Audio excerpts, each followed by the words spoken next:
welcome to my channel, and on this channel we talk about real ways to make money in Kampala. In this episode, I bring you a business idea of one of the people who have ventured in Boda business within Kampala. So, brother, welcome to my channel, and on this channel we talk about real ways to make money. So, thanks so much for hosting me. yes, I'm Justin Achora, a Boda rider. This is my bike. oh, this is your bike. Yeah. So, for how long have you been into this Boda business? Well, so far 2 years. 2 years down. I'm chasing the third year. 2 years. Yeah. 2 years, that is some good experience. Exactly. Because if you've been in a Boda for 2 years and you're looking to the third year, that is some point of a good experience someone may have out there. So why the Boda business? Of all businesses, why do you venture into the Boda business? Well, our needs continues every time to expand. Okay.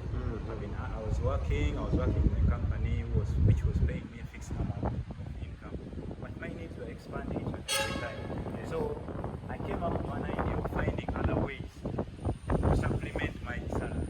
So I opted for Boda because I know I'll be earning daily to supplement and also take care of my needs. Oh, so now what you're trying to tell me is you're already employed, Yeah. a white collar job, Yeah. and you opted for a Boda business as a side income. Yeah. That is good. By the way, some of these Boda men are actually earning more than some of these white collar jobs that are paying in Kampala. So if you tell me you're now in 2 years experience and you're moving into the third year, that is some quite of it. So of all businesses, you chose to get a Boda. Yeah. So would you mind telling us how you started? How did you start this idea of, you know what? Because it is very hard for someone being paid out there and opts for a Boda. Because I need to change the view out there and how you're earning. Yeah. So of all this, how did you start owning this bike? Do you own this bike? Yes, I do own the bike. It's my personal bike. Oh wow, that is great. Personal property. Personal property. Yeah. When you put that personal property, I get now where it comes from. So how did you start this, Justin? Well, I had a friend of mine Yes. was already into the industry and was advising me, you know what, Justin, you know what, you earn a lot of money, but why don't you think about getting a motorcycle so that you give me your own experience? So I was relaxed about responding immediately, but something just came into me. I saved my good money, so I had to first go and buy a bike, and I gained the experience so that I can have some story to tell than saying that someone told me this. So since I had that advice from a friend, I had to try because I'm a go-getter. I want to try everything that pushes me to the next life. Yeah. So I saved my money out of my salary, went and I bought a bike. Yeah. So I own the bike. It's my personal property. If you talk about saving to buy a bike, Yeah. you know, when you talk about saving, these are things that everybody out there would want to listen to. So probably, how much does you bought a second hand or you bought a new bike? Because when I look at it, it's still a good motorcycle bike. Yeah.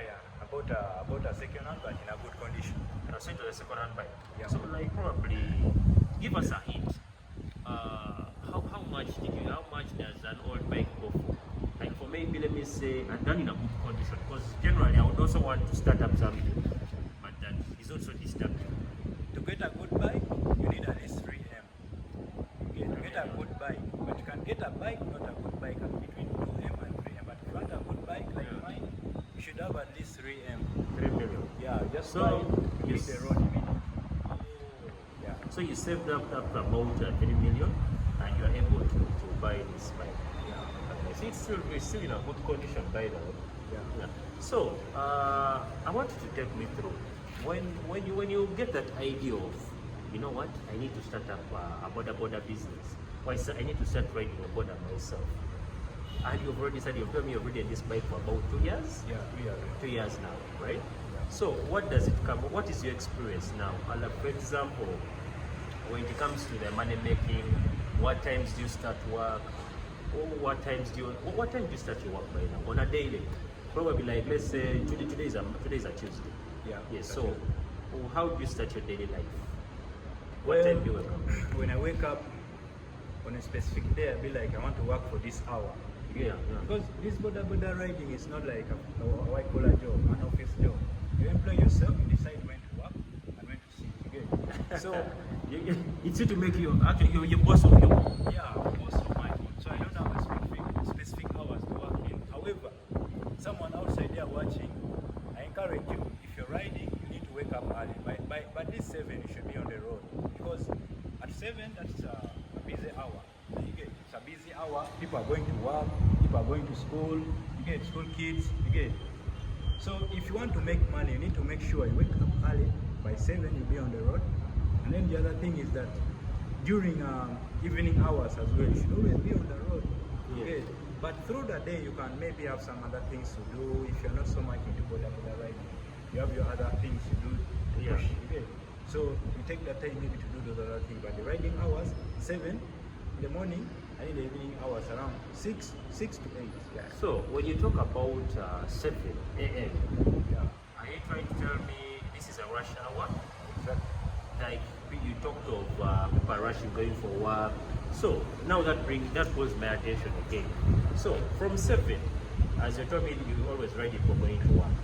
Yeah.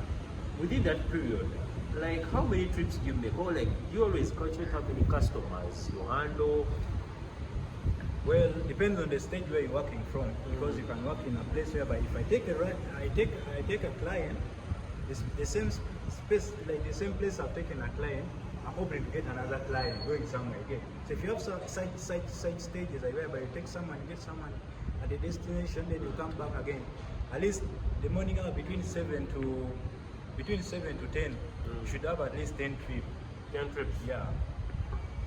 10 trips between 7 to 10. a.m. Yeah. And let me ask, you talked of when you drop off a customer, you're likely to pick up some customer as well from where. Is that, I've heard of that statement, is that where they say Rubianza? Rubianza. That is a person without a stage. Yeah, Rubianza. Rubianza is someone who doesn't have a stage. Yes. However, if you're from your stage and you're going to a different stage, Yes. become a Rubianza too, because you don't belong there, you understand? So, since you've talked about the Boda stage, I've had some of these clients, Boda riders complain about lacking the stage, is it they're having such fines? How much does a Boda stage cost? You have a Boda stage? Yeah, I do have a border stage. Wow. That is good. How much does a Boda stage go? Well, each and every stage has got its own price, because there's a stage of 1M, there's a stage of 800, there's a stage of 300, so it depends on where you are going to buy the stage from.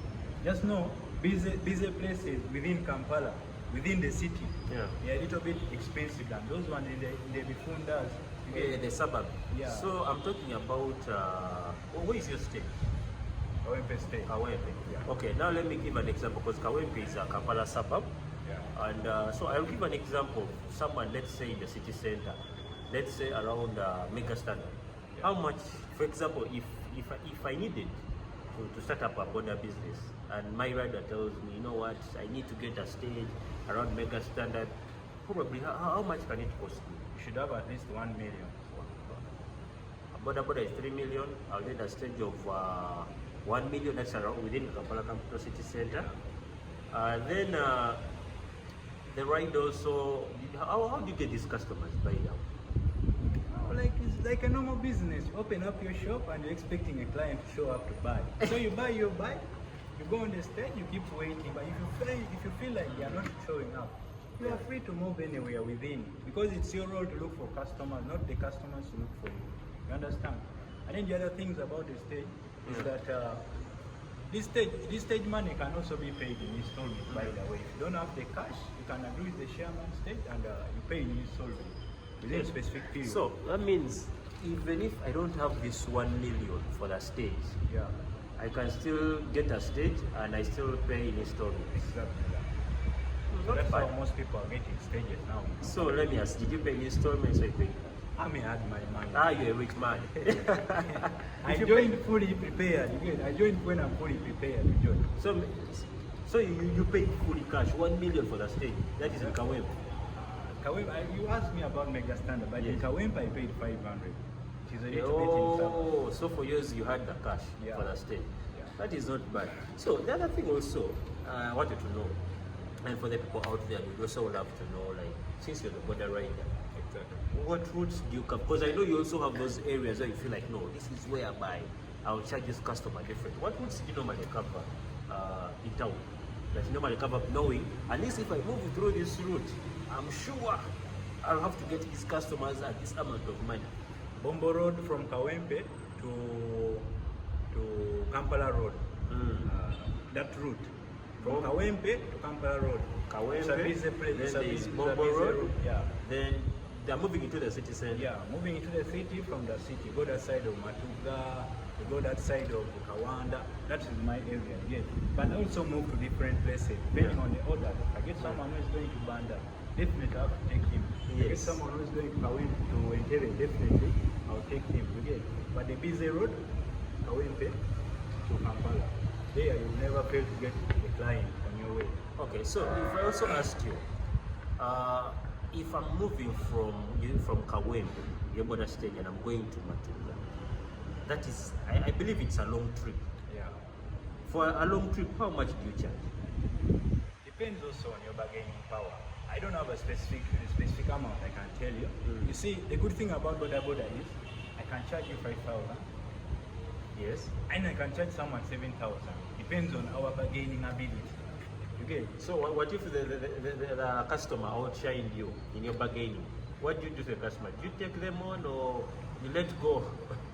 So the good thing about Boda riding is that you as a rider, you always know how much you would want to charge someone from which place to the other place. So if you find out like you've talked to this client and he's not willing to give you what you expect of him, definitely you let him go and you wait for another person. Okay? Because you charging a specific amount of money means that you have always been charging. You get that same amount of money. So you won't give me 4,000 when I'm expecting 6,000 from you. Definitely I'll have to wait for someone else. Okay. So do you offer discounts to some of these customers? If I told you I have 10,000, I tell you no, I have 8. Would you let me go with you or you let me stay just because your target is 10,000 for that Well, trip? it depends on the day. There are days when you'll be there waiting for clients and you don't see any. Yeah, you definitely give someone a ride at 8K. Yeah. You don't need to be rigid. You need to be flexible enough. There are days which you refuse 8,000. There are days which you accept 8,000. So are there days where you refuse the 8,000 and be like, no, today I'm in a target of 10,000? On Sunday, definitely you accept because people don't move on weekends. Oh, so the days when customers are few, that is when you also lower your prices. Oh, that is interesting. So on a good day, for a person who is just planning on starting Boda business out there, for the smaller start, on a good day, how much does a Boda rider earn? At least if you say it has been a bad day for me, but at least I can't fail to get this amount of money. For a Boda rider out there who is just starting. So that depends on your accessibility. There are places, there are areas which you fear to access. Okay? Because maybe you don't have a permit, you don't have a state, you don't have what. But if you have all the requirements, on a bad day, kangamenti onakusazi. That's what the Luganda word on says that you really failed to raise the amount of money. Yeah. On a very bad day, wake up in the morning at 7 and work through the day till 8 in the evening time, you'll have at least 60,000 on your account. Okay, 60,000 on a very bad day. On a bad day you can earn 60,000. On a very bad day, if you have access to all these places. 60,000 on a bad day. On a bad day. Then on good days you can have 100, and even make 100. So if you tell me on 60,000 on a bad day, so I'm looking at when it comes to the end of the month. Let's give it an example of maybe 30,000. 30,000 a day. You're able to earn 30,000 a day. Because if you tell me on a bad day, 60,000. So I'm looking at 30,000 on a day. Yeah. At the end of the month, that's how much is that? That's roughly 900,000. And you told me you had a white collar job. Yeah. Justin, you're making money. Yeah. You're making money. So is this 60,000 out of with all expenses cut off or expenses inclusive? Including expenses. Because when you're making money, fuel your car, be like I fuel this amount of fuel. Yeah. Then you go and make money, and then you'll be like, the whole day I made this amount of money. Then when you get your own time, you return minus the expenses. Now we are talking with expenses inclusive. Yeah. Meaning that on a bad day you can make 40,000. Minus expense. Okay. So including expense you can make like 40,000 because motorcycles are not over consume fuel. 20,000 you can ride all day. how much to make 30,000? How much do I need to fuel? 15,000 shillings to make 30,000. 15, you make 30. That is times Yeah. the amount of money. Also depends on the trips. So- When you ride in traffic, also What of the repairs, servicing the bike? Or you have that specific mechanic? when you see motorcycles, Yes. they do have issues like repairs, but repairs are not often. They are rare. You can do it like maybe once in a month. Once in a month. Yeah, maybe I'm going to repair the tube. I'm going to repair, maybe to change up oil. But if you Yes. have your bike in a good condition, you only need to change oil and also fuel the bike. Simple. Maybe you change some other thing which are worn off, like the tires, Maybe the tires. brakes. These are the gears? Yeah, these are the gears. And what of this? This is a carburetor. Carburetor. Yeah. A lot of people talk of a carburetor as a warranty of 1 year. This is the carburetor. Yeah. This is the So, what memory moments have you had with? Have you got a passenger that you've had that memory moment with that maybe you took up this passenger and gave you a tip that you couldn't believe that, you know what? I was given more than this. You have that memory moment for the past experience of the 2 years you've had. I do have one because you know Uganda, people are broke, my dear. People are broke. Someone to give Man, you a people tip. have money. No, People not have money. yeah, some people, okay, maybe I'm not lucky that I don't get this guy, but I remember a ride I took this client. He's supposed to give me 10,000, but she gave me 15. When I reached her destination, she had a minimum of 5,000. Then I asked her, "Ah, but we agreed 10,000. Ah, no, that is yours. So you can't mind. You're a good rider. Yeah. You rode me well. I Yeah. wasn't feeling scared of the road. You know, like this other guy who just ride recklessly. I really appreciate that this 5K of human add fuel. I really felt so happy about it, and I pray that maybe I get another guy like that. Yeah, that is great. Now, with any other business out there, I believe you also have a border business. You also have some challenges that you also go through, just like any other business. So, what challenges are you facing? What challenges are into this border business? Yes, in the streets we are very many. We have different people. We have people, some reckless riders. Okay, issues like accidents are Yeah. common. However much maybe you are so careful on the road. Yeah. You can be riding carefully and then someone just come from nowhere and just bang you. You get? Yes. So we have accident issues. And also we have police issues. Yes. These traffic police officers also they need money. Every time maybe you are caught off guard, accidentally, as long as they catch you, you have to spend some money. You know? So, you talked of your menu. Yeah. When you talk of many, I look at it like, is it the border riders being many? Yeah, very many riders on the street. Indeed, there are so many. There are so many. And how has that affected you? Also, you know, since we are very many also clients, you fight for clients, maybe you have to work extra hard to get a client. But that is not an issue. Since this is a perfect competition market, everyone comes there. So if you have an advantage, maybe you're dressing well, maybe you're a good bargainer, you're conducting yourself well, definitely you have with your fellow riders. Yeah. Because at least I've also witnessed border riders. They're so terrible, they run by them. Very terrible. Yeah. Very terrible. So I see you have a helmet here with you. So these are one of the some of the gears that people are using out there, but the border riders keep themselves safe. If you don't have this on Kampala roads, trust me, you never get into the road. Definitely. Leave alone that this protects you from accidents. When you The human head needs to be protected. In case maybe you get accident, maybe you can get problem with other parts, but the human head is so delicate. So you need this. You don't need this because of police, but you need it for your life. Again, you need the right. And then the other thing is that when you're coming to ride, I know the different part of the country, we have different riders in different regions, but specifically, we're talking about Kampala. Okay? So if you're coming into Kampala, come when you're well prepared. You know how to ride. You need to be you need to know city riding. It's different from the village riding. You need city riding. You come from your village or anywhere, you first need to learn how to ride in the street. That's when you start now doing the real business. You get? And also the other thing is that you need to have all the police requirements. You need to have the helmet. You need to have the safety gear. You need the permit, everything. So if you have those ones, you just be having an income inflow every day, daily income.